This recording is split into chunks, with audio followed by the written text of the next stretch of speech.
જય માતાજી મિત્રો, મારી જયદીપ ઝાલા ચેનલમાં તમારા બધાનું હાર્દિક સ્વાગત કરું છું। મિત્રો, ચેનલમાં પહેલી વાર હોય તો લાઈક શેર સબસ્ક્રાઈબર કરી નાખજો। મિત્રો, આજે આપણે વાત કરીશું ચોટીલાના ડુંગર ઉપર બિરાજમાન એવા ચંડી ચામુંડા માતાજીના પ્રાગત્ય કથાની વાત કરીશું। હજારો વર્ષો પહેલાની આ વાત છે। શ્રી ચામુંડા માતાજીને ડુંગર હજારો વર્ષો જૂનો હોવાનો ઉલ્લેખ થાનપુરાણ નામના પુસ્તકમાં જોવા મળે છે। દેવી ભાગવત અનુસાર હજારો વર્ષો પહેલા અહીં છંદ અને મુંડ નામના બે રાક્ષસોનો ખૂબ જ ત્રાસ હતો। ત્યારે ઋષિમુનિએ યજ્ઞ કરીને આદ્ય શક્તિમાને પ્રાર્થના કરી। ત્યારે આદ્ય શક્તિમાં હવનકુંડમાંથી તેજ સ્વરૂપે મહાશક્તિ પ્રગટ થયા અને તેજ મહાશક્તિએ છંદ અને મુંડ સાથે યુદ્ધ કર્યું। મહાશક્તિએ છંદ અને મુંડનું સંહાર કર્યો। છંદને સંહાર કરી માં છંડી કહેવાયા અને મુંડનો સંહાર કરી માં ચામુંડા કહેવાયા। આ મહાશક્તિનું નામ ચંડી ચામુંડા પડ્યું। બંને રાક્ષસોનો વધ કર્યા પછી ચામુંડા માતા ચોટીલાના ડુંગર ઉપર બિરાજમાન થયા। એક લોકવાયકા પ્રમાણે ડુંગર ઉપર ઋગ ઋષિનો આશ્રમ હતો। ચોટીલા ચામુંડા માતાજીના આ સ્થાને વર્ષ પરંપરા છે। અહીં સાંજની આરતી બાદ ડુંગર ઉપરથી ભાવિ ભક્તો પૂંજારી સહિત તમામ લોકો નીચે આવી જાય છે। રાત્રે કોઈ ડુંગર પર રોકાતું નથી।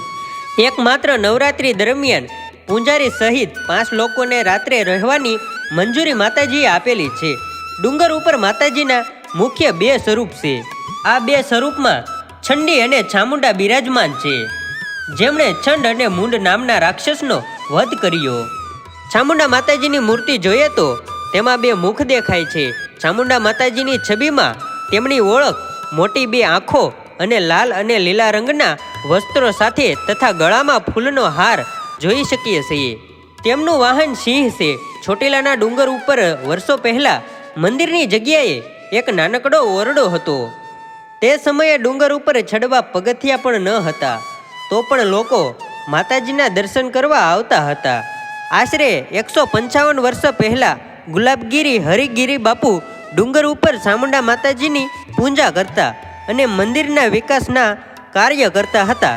હાલ તેમના વારસદારો વર્ષ પરંપરાગત ચામુંડા માતાજીની સેવા પૂજા કરે છે અને અત્યારે મંદિરે આવતા યાત્રાઓને સગવડ મળી શકે તે માટે કાર્ય કરે છે।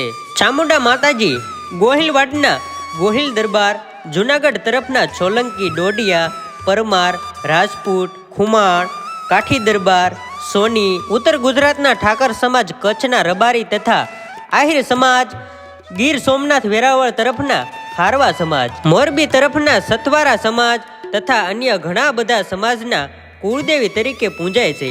શ્રી ચામુંડા માતાજીના ડુંગર ચડવા માટે હાલ 735 જેટલા પગથિયા છે, જેમાં ચડવા અને ઉતરવાની અલગ અલગ સુવિધા કરવામાં આવેલી છે।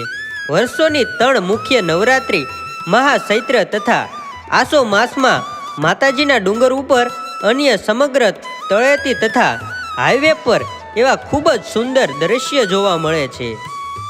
ખાસ કરીને આસો માસની નવરાત્રિથી દિવાળી સુધી મોટી ઉંમરના વડીલો પણ હૃદયમાં માતા પરની શ્રદ્ધા રાખીને ડુંગર ચડી જાય છે।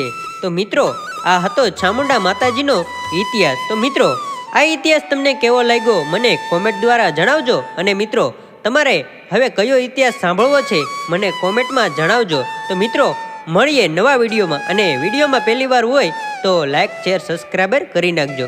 જય માં ચામુંડા, મળીએ નવા વિડીયોમાં।